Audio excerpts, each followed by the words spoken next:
우리에게 주신 하나님의 말씀은 누가복음 6장 1절에서 11절까지의 말씀입니다. 신약성경 누가복음 6장 1절에서부터 11절입니다. 제가 가지고 있는 성경은 신약성경 98페이지에 있습니다.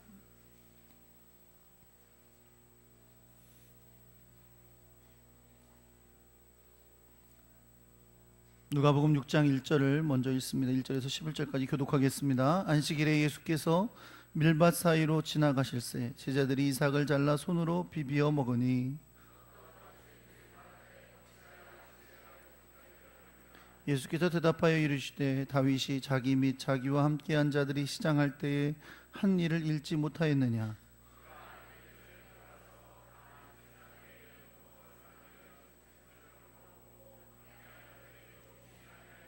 또 이르시되 인자는 안식일의 주인이니라 하시더라.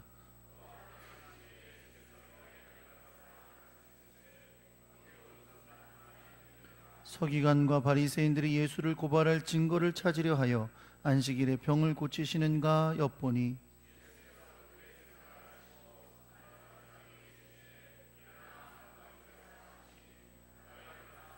예수께서 그들에게 이르시되 내가 너희에게 묻노니 안식일에 선을 행하는 것과 악을 행하는 것, 생명을 구하는 것과 죽이는 것 어느 것이 옳으냐 하시며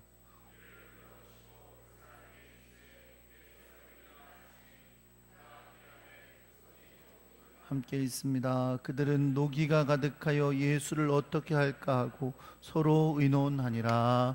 아멘.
오늘 우리 교회에 새로 나오신 분이 있습니다.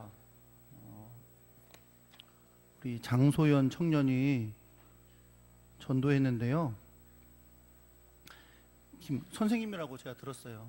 너무 복잡한 생각하지 마시고 김건우 우리 형제님 우리 교회 오셨습니다. 잠깐 자리에 일어나시면 우리 박수하겠습니다.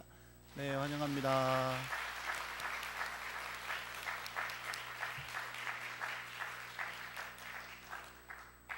제가 기도드리겠습니다. 사랑과 은혜의 하나님 아버지 감사드립니다.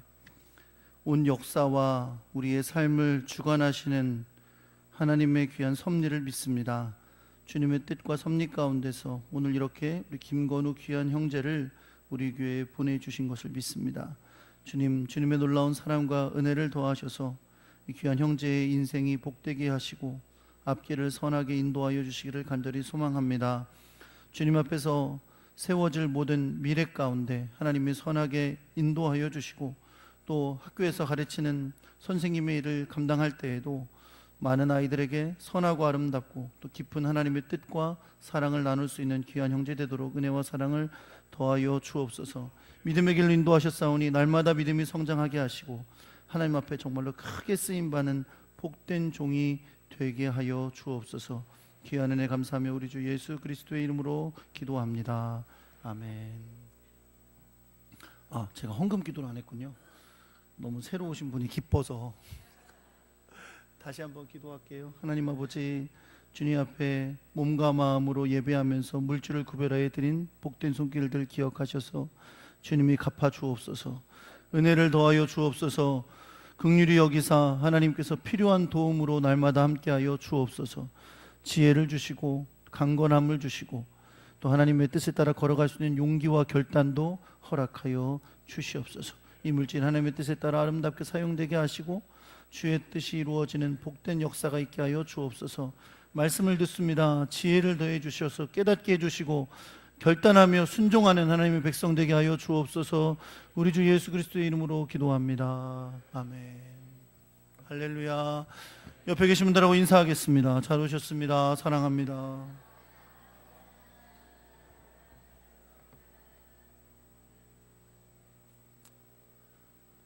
한번 따라해 볼게요. 주인이 있는 안식일. 네, 오늘 여러분과 제가 함께 나눌 말씀의 제목이 주인이 있는 안식일입니다. 신앙생활을 오래 하신 분들, 그런 분들은 오늘날 한국 교회의 모습이 예전 같지 않다, 그런 말들을 종종 하세요. 사실 이게 오래된 것도 아닙니다. 불과 20년, 30년 만에 한국 교회가 여러 가지로 좀 변한 게 있어요. 너무 많지만 그 중에 대표적인 걸 얘기하자면 예를 들어 금요기도회. 그렇죠? 우리 어릴 때만 해도 금요기도회는 그냥 금요기도회가 아니라 금요 철야기도회였습니다. 저녁에 모여서 기도하면 그 다음날 아침에 새벽 예배 끝나고 집에 갔었죠. 그렇게 밤새도록 기도하는 그런 문화가 한국교회에 있었는데 지금은 금요일날 저녁에 모여서 1시간 30분 기도하고 예배 드리고 그러고 가고, 심지어 요즘은 더 일찍 모여서 7시 반에 모여서 예배하는 교회들도 있고요. 차라리 아예 안 모이니까 금요 심야 기도를 없애고 토요일날 그냥 새벽 기도를 하는 교회들도 있더라고요. 그렇게 우리 한국교회에 좀 뭔가 열심히 기도하고 막 밤새도록 기도하고 그런 문화가 좀 사라진 경향이 있는 거죠. 또 하나는 대표적인 것만 하는 거예요. 많지만 또 하나는 주일 오후 예배가 생긴 겁니다. 그러니까 주일 오후 예배는 옛날에는 전혀 생각도 안 했던 거죠. 항상 저녁에 모여서 예배 드리고 했었는데 지금은 주일 오후 1시나 2시에 예배를 드리고 일찌감치 집에 가는 그런 교회들이 많습니다. 아마 확실치는 않지만 한국교회의 90%가 지금 아마 오후 예배를 드리고 있을 거예요. 그러니까 주일 오후에 예배 외에 다른 모임을 하는 게 너무 자연스러워졌어요. 오후 예배가 많아졌으니까. 그러니까 저희 교회 같이 저녁 예배를 드리는 교회는 목사님들이 주일 오후에 모이는 행사나 이런 데 갈 수가 없어요. 왜냐하면 주일 오후에 예배 끝나고들 모이는 모임이 많기 때문에 그런 것이죠. 대신 우리 교회는 저녁 예배니까 CCM 사역자들이나 말씀 전하러 여러 군데 다니시는 강사님들은 좋아하십니다.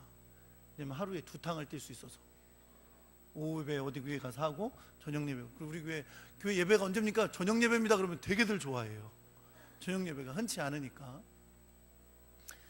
그런 경향이 있는 거. 사실 오후 예배는 서울에서 생겼다 그래요. 서울의 교회들은 이동 거리가 긴데 차도 막히고 막 이러니까 한번 예배 드리고 집에 갔다가 다시 저녁에 나오고 이러기 힘든 거예요. 그러니까 이제 그래서 오후 예배를 드리고 예배 끝나고 식사하고 오후 예배 드리고 집으로 가고 그런 문화가 생겼다고 하는데, 지금은 시골에 있는 교회들도 오후 예배 드리는 교회들이 많습니다. 오후 예배가 너무 자연스럽게 이루어진 거죠. 근데 여러분, 그 오후 예배를 드리는 것에 대해서 염려하는 분들이 있어요. 오후 예배를 드리는 것에 문제가 뭐다라고 얘기하시는 분들의 이야기는 이런 겁니다. 오후 예배를 드리고 나면 신기하게 주일이 그때 끝난 것 같아요. 그렇죠? 주일이 오후 예배를 드리고 한 2시 예배 드리고 3시쯤 끝나면 주일 예배가 끝난 것 같다는, 주일이 끝난 것 같다는 거죠. 그때는 새로운 날이 시작된 것 같은 왠지 느낌 있죠? 오늘도 우리가 교구별 예배를 드릴 텐데 예배 끝나면 뭐 이제 2시, 3시면 끝날 거 아니에요? 1시, 2시 정도, 2시 반 뭐 이러면 끝날 텐데, 그러면 우리들도 왠지 오늘 주일은 다 끝났구나 라고 생각하고 오후를 보내게 됩니다. 근데 문제는 뭐냐면, 그렇게 생각할 때 우리 안에 있는 착각이 한 가지가 있어요. 그건 뭐냐면 주일을 예배 중심으로만 생각하는 거예요. 물론 주일의 핵심은 예배입니다. 그렇지만 주일이라는 것이 예배가 끝났다고 주일이 끝난 것은 결코 아니거든요. 그런데 예배가 끝나고 나면 모든 일이 다 끝난 것처럼 이루어지게 된다는 거죠. 그러니까 주일을 우리가 그 하루를 하나님께 드리는 날로 보내야 되는데, 예배가 끝나고 나면 그럴 마음이 잘 생기지가 않는 거예요. 그래서 주일을 온전히 지키는 데 있어서 오후 예배가 크게 도움이 되지 않을 수도 있다라는 걱정을 하시는 분들이 있습니다. 어떤 분들은 주일은 구약에서 말하는 안식일이 아니기 때문에 주일 성수를 강조하는 것은 율법주의다, 이렇게 이야기하시는 분들도 있어요. 근데 그런 분들은 대부분 어떤 분들이냐면 주일 성수를 제대로 못하는 분들이죠. 그러니까 그런 얘기를 하게 되시는 거예요. 사실 그 말이 전혀 틀린 것은 아닙니다. 율법주의로 우리는 지키는 것은 사실 아니거든요.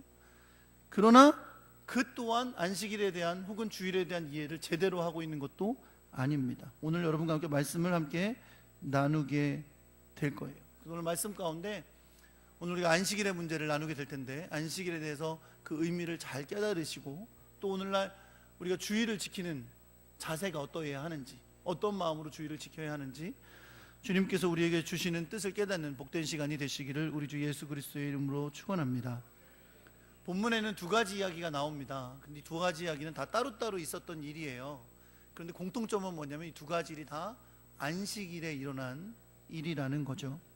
이 일이요, 한 안식일에 2번 일어난 사건이 아니고 한 번의 안식일, 그리고 또 다른 안식일에 일어났던 일입니다. 근데 이 또 하나 공통점은 뭐냐면, 이 안식일에 관련되어 있는 갈등이 일어나는데 그곳에 바리새인과 서기관들이 있었다는 거예요. 그러니까 예수님이요, 중풍병자를 고치시면서 내 죄가 사하여졌니라고 말씀하신 이후로 바리새인과 서기관들의 감시 대상이 됐어요.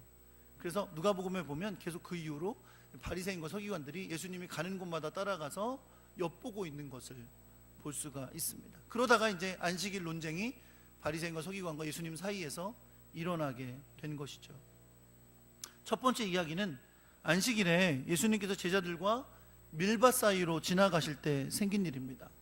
예수님과 제자들이 밀밭 사이로 이렇게 지나가다가 예수님의 제자들이 그 밀밭에 있는 이삭을 잘라서 손으로 비벼서 먹었어요.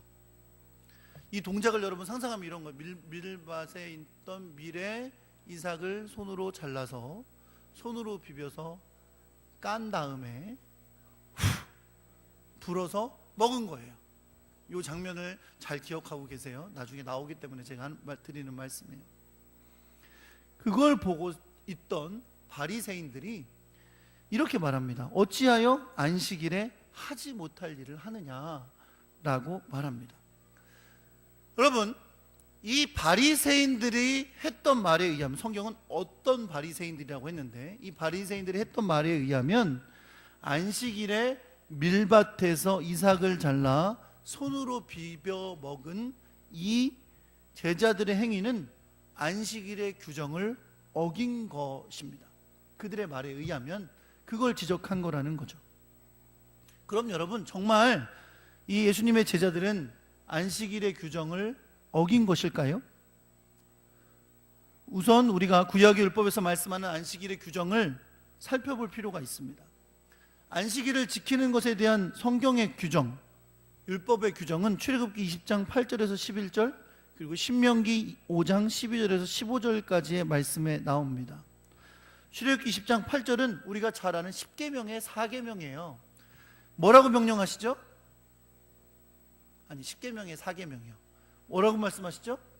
안식일을 기억하여 거룩하게 지켜라 라고 말씀하십니다. 그리고 뒤이어서 어떻게 설명하시냐면, 엿새 동안은 힘써 일을 하지만 일곱째 날은 여호와의 안식일이므로 너나 내 아들이나 내 딸이나 내 남종이나 내 여종이나 내 가축이나 내 문 안에 머무는 객이라도 아무 일도 하지 말라라고 명하십니다.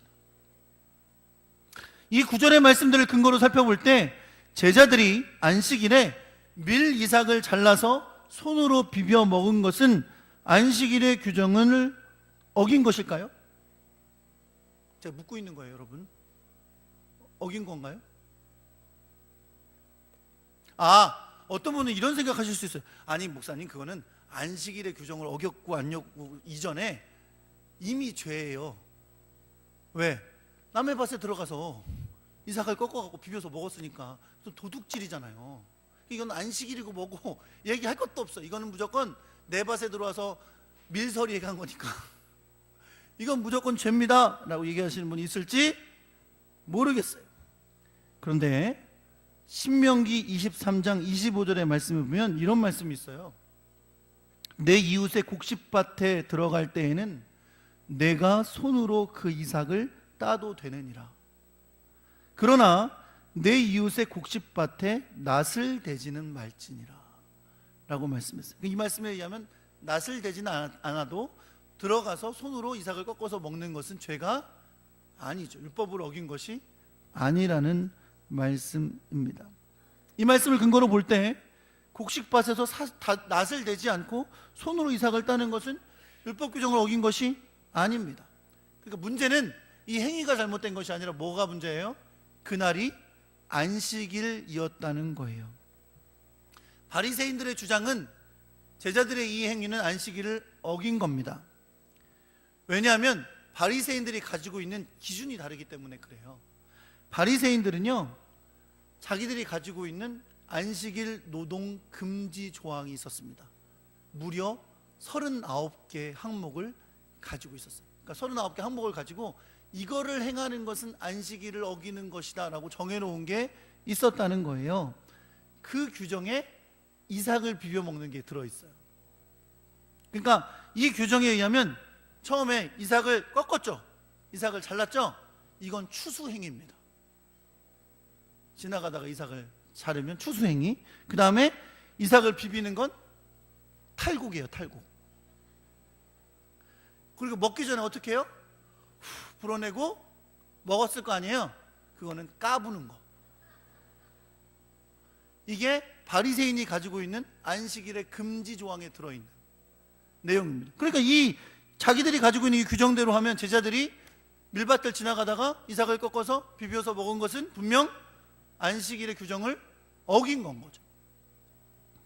그러나 여러분, 우리가 다시 한번 아까 제가 읽어드린 신명기 23장 25절의 말씀을 되새겨볼 필요가 있는데, 하나님께서 이웃의 밭에 들어가서 손으로 이삭을 따는 것, 그것을 허락하셨잖아요. 그리고 뭘 하지 말라고요? 낫을 대지는 말라고 하셨습니다. 왜 하나님이 손으로 따먹는 것은 그냥 놔두시고 낫을 대는 것은 안 된다고 하셨느냐? 그건 여러분, 이건 이해의 차이가 있는 거예요. 낫을 대는 건 정말 추수의 행위입니다. 만약에 남의 밭에 들어서 낫을 대서 잘라가면 이건 도둑질 하는 거죠. 그러나 손으로 비벼 먹는 건 하나님의 입장에서 볼 때는 어려운 자들이 배고플 때 잠시 먹는 것. 쉽게 말하면 주는 사람이 의도한 건 아니지만 구제와 같은 것으로 여기는 거예요. 추수할 때 왜 떨어진 이삭을 줍지 말라고 하시잖아요. 그죠? 하나님께서 그거를 고아와 과부와 가난한 자들을 위해 남겨두라 하시잖아요. 그와 같은 거죠. 의도하지 않았더라도 그것은 다 구제 행위에 해당되는 것으로 말씀하고 있는 거예요. 그럼 어떻게 보면 지금 제자들이 했던 행위는 성경에서 허락하고 있는 구제 행위 가운데 해당된다는 것을 말씀하고 있는 겁니다. 그냥 배고픔의 필요를 해결하는 수준의 것으로 이해하고 있다는 거죠. 그런데 우리가 주목하여 볼 것은 뭐냐면 이런 어떤 바리새인들의 비판에 대해서 예수님께서 설명하시는 성경의 말씀이에요. 예수님은 지금 오늘 본문 말씀에서 사무엘상 21장 1절의 말씀, 그 이후의 말씀을 떠올리게 하며 말씀하는데 그 말씀의 내용은 여러분 이렇습니다. 사울왕이 다윗을 질투해서 다윗을 죽이려고 했어요. 누가요? 사울왕이 다윗을 죽이려고 했대요. 성경 얘기만 하면 주무시려고 하시는 분들 계세요. 자, 사울이 다윗을 질투해서 죽이려고 하니까 다윗이 사울을 피해 도망갑니다. 그러다가 놉이라는 곳에 이르게 되는데 그곳에서 아히멜렉이라는 제사장을 만나게 돼요. 제사장이 있는 성전으로 가게 된 거죠. 그때 다윗은 제사장 아히멜렉에게 떡을 좀 달라고 부탁합니다. 그때 제사장 아히멜렉이 이렇게 말해요. 보통 떡은 내 수중에 없지만 거룩한 떡은 있습니다. 만약에 당신의 소년들이 여자를 가까이만 하지 않았으면 내가 그것을 주겠습니다 라고 하면서 말합니다. 그때 다윗이 그 아이들이 정결하다는 것을 확증해 주니까 이 아히멜렉 선지자가 그 거룩한 떡, 하나님의 전해두는 진설병으로 그들에게 먹여줍니다. 본래 이 진설병은요 아론과 그의 자손들에게만 돌리도록 되어 있고요, 먹을 때도 반드시 거룩한 곳에서 먹도록 규정하신 빵이에요. 그런데 아히멜렉 제사장은 이것을 굶주려 있는 다윗과 그와 함께한 사람들에게 주었다는 거죠. 이 일로 인해서 하나님께 책망을 받았다거나 어떤 심판을 받았다거나 하는 말씀은 성경에 나오지 않습니다. 심지어 예수님이 지금 그 말씀을 인용하시면서 예수님이 바리새인들에게 이렇게 말씀하세요. 인자는 안식일의 주인이니라. 그런데 여러분, 예수님이 언급하신 사무엘상 21장의 말씀은 안식일에 대한 말씀이 아니에요. 그날 그 일이 안식일에 일어난 사건도 아닙니다. 그럼에도 불구하고 예수님이 이 말씀을 언급하신 것은 의도가 있는 거죠. 예수님이 지금 뭘 말씀하시고자 하는 거냐면 하나님께서 율법을 통해 주신 규정을 어떤 의미로 이해하고 그것을 어떻게 적용할 것인가를 가르쳐 주기 위함입니다. 다시 말하면 여러분 이런 거예요. 비록 율법의 규정이 진설병은 제사장 아론과 그의 자손에게만 돌리고 거룩한 곳에서 먹어라 라고 명령하고 계시지만 굶주린 자들에게 그것을 나누어 주었다고 하나님께서 율법을 어긴 것으로 여겨서 심판하시지는 않는다는 거죠. 그것을 이야기하고 있는 거예요, 예수님께서. 왜냐하면 하나님께서 율법의 규정을 주신 것은 율법을 어기면 반드시 죽여라 라고 사람들을 죽이려고 주셨다기보다는 그 율법을 통해서 하나님의 백성들이 복을 받게 하려고 주신 거예요. 쉽게 말하면 죽이려고 정하신 것이 아니라 살리려고 주신 법이라는 겁니다. 그런 면에서 안식일에 밀리삭을 잘라 비벼 먹은 것은 그 자체가 안식일에 일을 했다는 것으로 여겨져서 안식일을 범한 죄로 그를 죽이려는 목적으로 만든 것이 아니라는 거예요. 안식일은 사람을 위해 있는 것이기 때문에 그렇다는 겁니다.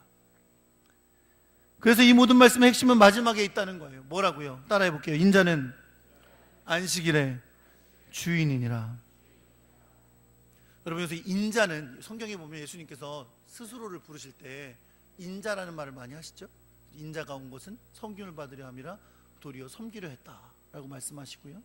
그렇죠? 이 인자라는 말을 하실 때는 듣는 사람들의 귀, 그 당시에 듣는 사람들의 귀에 이 인자는 메시아라는 뜻이에요. 유대인들은 구약의 다니엘서에 나오는 인자라는 표현을 지금 예수님께서 사용하실 때 유대인들은 다 저게 메시아, 당신이 메시아라는 걸 드러내시는 거구나 라고 들었다는 거죠. 그래서 여기서 인자라고 부르는 것은 그런 의미, 메시아를 의미하는데, 우리가 함께 살펴보았던 누가복음 5장 24절에도 예수님이 중풍병자를 고치시면서 이렇게 말씀하세요. 인자가 땅에서 죄를 사하는 권세가 있는 줄을 너희로 알게 하리라 라고 말씀하십니다. 오늘 본문에서도 예수님 뭐라고 그러셨어요? 인자는 안식일의 주인이니라. 사랑하는 성도 여러분, 이 말씀을 이해하려면 우리는 하나님께서 이스라엘 백성에게 안식일을 주신 의미를 깨달아야 합니다.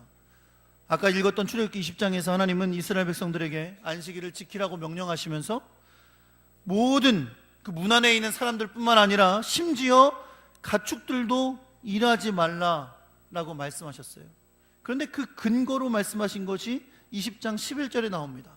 뭐라고 말씀하셨냐면, 이 하나님께서 안식일 규정을 이스라엘 백성들이 주시는 이유를 설명하시는 거예요. 뭐라고 설명하시냐면, 이는 엿새 동안에 나 여호와가 하늘과 땅과 바다와 그 가운데 모든 것을 만들고 일곱째 날에 쉬었습니다. 그러므로 나 여호와가 안식일을 복되게 하여 그날을 거룩하게 하였느니라 라고 말씀합니다.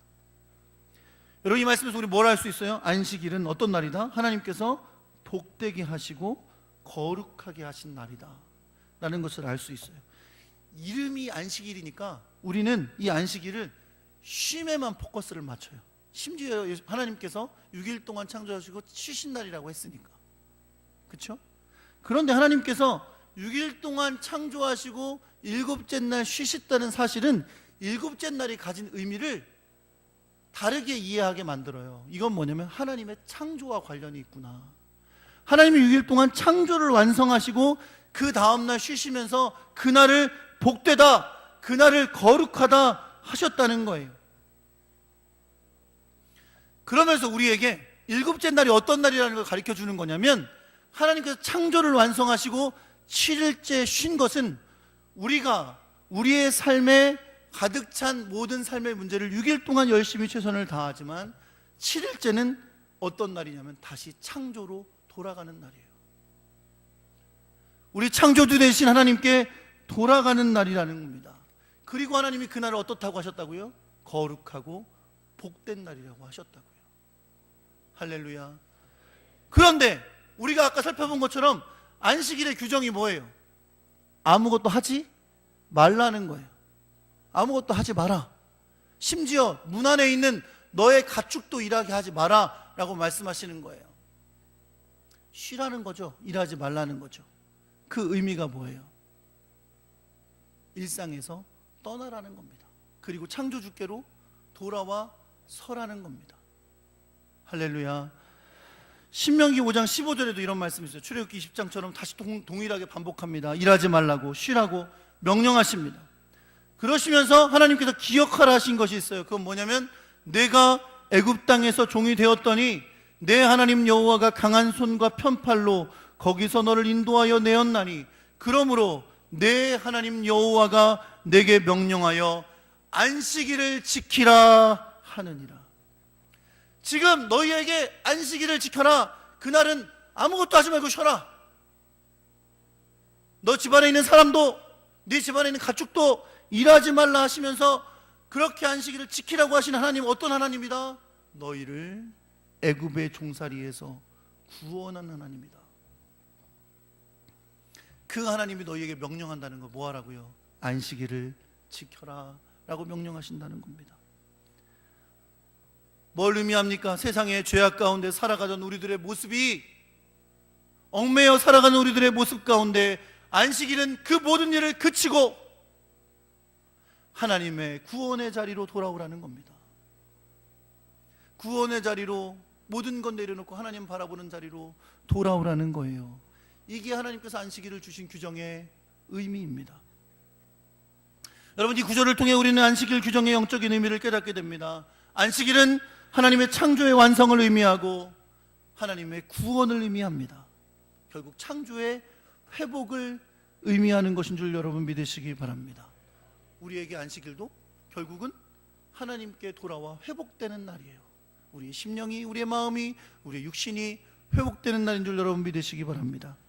그런 면에서 안식일은 하나님의 구원을 받고 하나님의 구원을 누리고 하나님의 구원을 축하하고 그 안에서 창조의 회복을 누리는 날인 겁니다.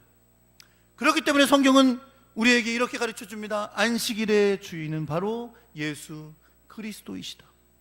하나님의 구원을 완성하시고 창조를 회복하신 분이 누굽니까? 바로 예수 그리스도이시기 때문에 그렇습니다. 그 예수 그리스도가 안식일의 주인입니다. 나중에 여러분 말씀 나누겠지만 예수님이 안식일에만 주인이 아니에요. 우리 삶 전체의 주인이신 줄 믿습니다. 그러나 안식일에도 주님은 우리의 주인이셔서 우리에게 주님이 영광 받기를 원하시는 줄 여러분 믿으시기 바랍니다. 그런 면에서 안식일은 사람을 위해 있는 날입니다. 구원은 누가 받으니까?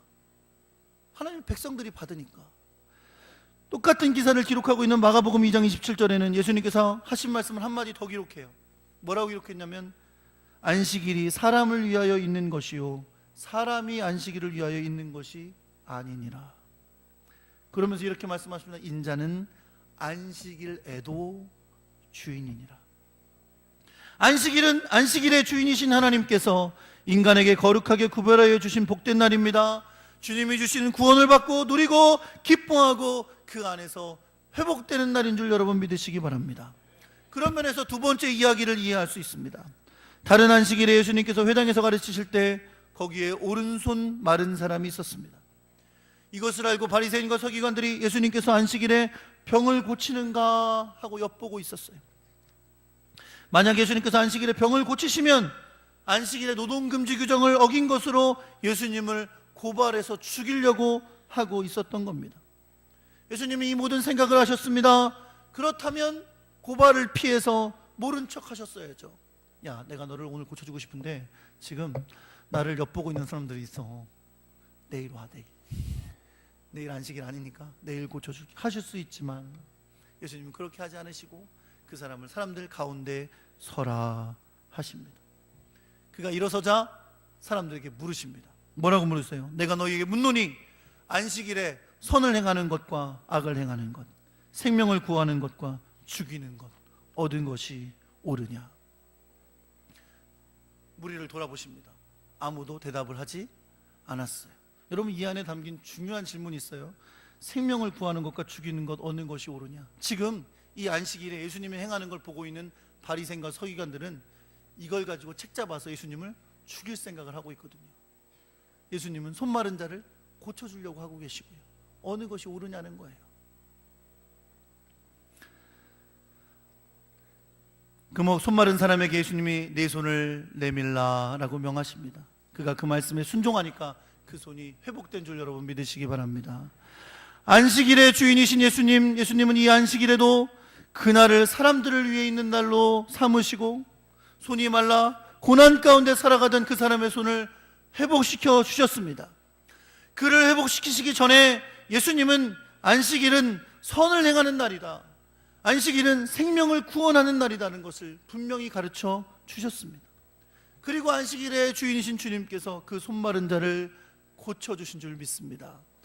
이게 안식일, 성경이 얘기하고 있는 안식일의 모습이에요. 안식일은 어떤 날? 하나님의 은혜를 누리는 날, 하나님의 구원을 누리는 날, 그 안에 깨어진 창조가 회복되어지는 날, 그날이 바로 안식일이었던 것입니다. 안식일이 사람을 위해 있는 것이지 사람이 안식을 위해 있는 것이 아니라는 거예요. 서기관과 바리새인은 아무 말도 하지 못했지만 예수께서 안식일에 행하신 이 일로 인해 노기가 가득했다 그랬습니다. 왜 그렇습니까? 이들은 여전히 안식일 자체를 율법과 그들이 정한 전통으로 해석하면서 그것을 어긴 자들을 비난하고 정죄해서 벌받게 하려는 것에 관심이 있었던 거예요. 그들에게 안식일은 사람을 위해 있는 날이 아니라 사람이 안식일을 위해 있는 것이었다는 것으로 여겨졌다는 겁니다. 그래서 일하지 말라는 하나님의 명령을 사람을 위한 것으로 여기는 것이 아니라 안식일 그 자체를 위한 것으로 적용한 것입니다. 안식일의 주인인 예수님인 것은 하나님이 정하신 이 안식일이 예수 그리스도를 통해 드러나는 것이기 때문인 줄 여러분 믿으시기 바랍니다. 다시 말해 예수 그리스도의 구원과 그로 인한 창조의 회복이 그 안식일에 이루어지는 것이기 때문에 그렇습니다.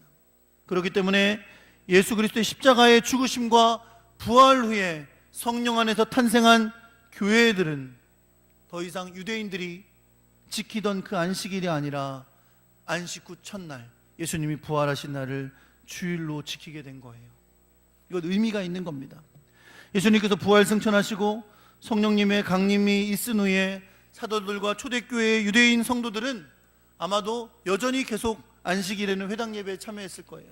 그리고 그 다음날 예수님이 부활하신 날에 모여 예수 그리스도의 놀라운 구원의 은혜를 누리는 자들이 함께 예배했을 겁니다. 시간이 흐를수록 그리스도인들은 그들의 주된 모임을 주일로 바꿔갔어요. 상황적으로는 이랬다 그래요. 예수 믿는 사람들이 유대인들 가운데 있는 것을 안 유대인들이 회당 예배에 더 이상 그리스도인들이 오지 못하도록 퇴출시키기 시작했어요. 요한복음에 보면요, 이 일이 얼마나 심각했는지 수많은 그리스도인들이 유대교로 돌아갔어요. 뭐 때문에? 회당 예배에서 퇴출되는 것 때문에. 왜냐하면 유대인들에게서 이 회당 예배는 그들의 삶의 중심이에요. 삶의 터전을 빼앗기는 상황이 발생하니까 예수님을 버리고 유대교로 돌아간 사람들이 있었어요. 요한복음에 보면 그들을 향한 주님의 음성이 들려요. 물론 상황은 다르지만 유대인들에게 이렇게 말씀하세요. 너희도 가려느냐? 다른 사람이 다 회당 예배 쫓겨나며 떠나가고 있는데 너희도 가려느냐? 라고 물으시는 것을 우리는 들을 수 있습니다. 앞서 말씀드린 대로 구약의 안식일은 예수 그리스도를 통한 구원과 회복의 예표입니다. 십자가와 부활로 구원을 완성하신 예수님께서 부활하신 날을 예배의 날로 정하고 그 안식일을 거룩하게 구별하여 지키던 그 마음을 주일에 지키게 된 것이 바로 그리스도인들이고, 그 전통이 우리에게도 내려온 것을 여러분 믿으시기 바랍니다. 그런 면에서 우리는 주일을 지킬 때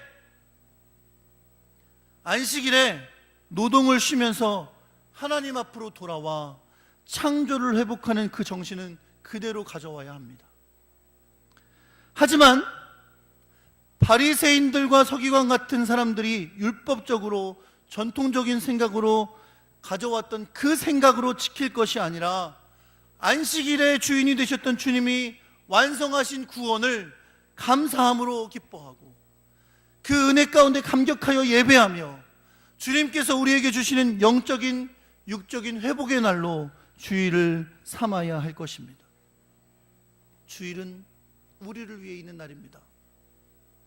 주일은 우리를 위해 있는 날입니다. 그래서 주일을 여러분 행복하게 누리셔야 돼요. 주님이 우리에게 구원해 주신 것이 지금 이 주일날 다시 회복되고 다시 살아나고 그 감격이 회복되고 우리의 창조가 회복되는 날이 주일인 것을 여러분 믿으시기 바랍니다. 예수 그리스도 안에서 구원받은 우리들에게 주일만이 주님의 날이 아니에요. 우리는 매일매일이 다 주님의 날입니다. 왜요? 우리를 핏값으로 주고 사셨잖아요. 너는 내 것이라 하셨잖아요. 내가 살아가는 건 내가 사는 것이 아니라 내 안에 그리스도가 사는 거라고 하셨잖아요. 매일매일이 주님의 날입니다. 그러나 그 중에 하루 예수 그리스도께서 부활하신 그날, 그 구원을 완성하신 그날을 우리가 구별하여 하나님 앞에 드리면서 나를 구원하셔서 감사합니다. 이 구원의 기쁨이 회복되길 원합니다. 내 삶의 모든 것을 내려놓고 주님 앞에 돌아와 그 구원의 감격을 회복하는 것이 여러분 주일인 것을 여러분 믿으시기 바랍니다. 정말로 주님 앞에 구원받은 하나님의 사람이라면 그 어떤 것보다 그 구원의 기쁨이 커서 일주일에 하루 주님 앞에 구별하여 그 드리는 그 날이 다른 것과 빼앗길 수 없는 날이 되는 거예요. 내 구원의 은혜를 회복하는 그 날이 다른 것과 비교할 수 없는 날이 되는 거예요. 내가 일을 내려놓고라도 주님 앞에 예배하는 것이 더 귀중한 그 날이 되는 거예요. 왜요? 그 날에 주인이신 주님께서 나를 구원하셔서 죄악으로 향하던 나를 구원하시사 하나님의 백성 되게 하셨으니까 그 구원의 감격으로 주님 앞에 나오는 겁니다. 일주일에 이 하루를 주님의 날로 구분해서 드림을 통해 나 자신이 주님의 소유가 된 백성임을 고백하는 것인 줄 여러분 믿으시기 바랍니다. 그렇기 때문에 우리가 마치 주일을 위해 있는 것처럼 억지로 부득이함으로 예배하거나 율법적인 방식에 얽매여 주일을 형식적으로 지킬 것이 아닙니다. 이 날을 구별하여 우리의 구원에 대한 감사와 감격이 넘쳐나는 예배를 드리고 구원받지 못하는 자들을 위해 전도하며 육체적 질병으로 고통당하는 자들을 신방하고 사랑으로 서로 교제함으로 영적인 회복을 맛보는 날, 그날이 주일이 되어야 할 줄 여러분 믿으시기 바랍니다. 말씀 다 마쳤어요. 결론적으로 여러분 한 가지 기억했으면 좋겠습니다. 주일은 어떤 날이냐? 영어로 얘기하면 이거예요. Stop everything. Look at your Lord. 모든 것 그치고 주님을 봐라. 그게 주일입니다. 모든 것 그치고 우리를 구원하신 주님을 바라보는 날, 그날이 주일인 것을 여러분 믿으시기 바랍니다. 이 날을 하루를 지키는 것이 남은 6일을 이기게 하는 겁니다. 이 날을 지키는 것이 남은 6일을 주님을 위해 살게 하는 겁니다. 주님 앞에 드리는 이 날을 결코 소홀히 여기지 마시고 내 삶의 가장 우선으로 주님 앞에 주일을 지키는 것을 두는 그런 믿음의 사람 되시기를 우리 주 예수 그리스도의 이름으로 축원합니다.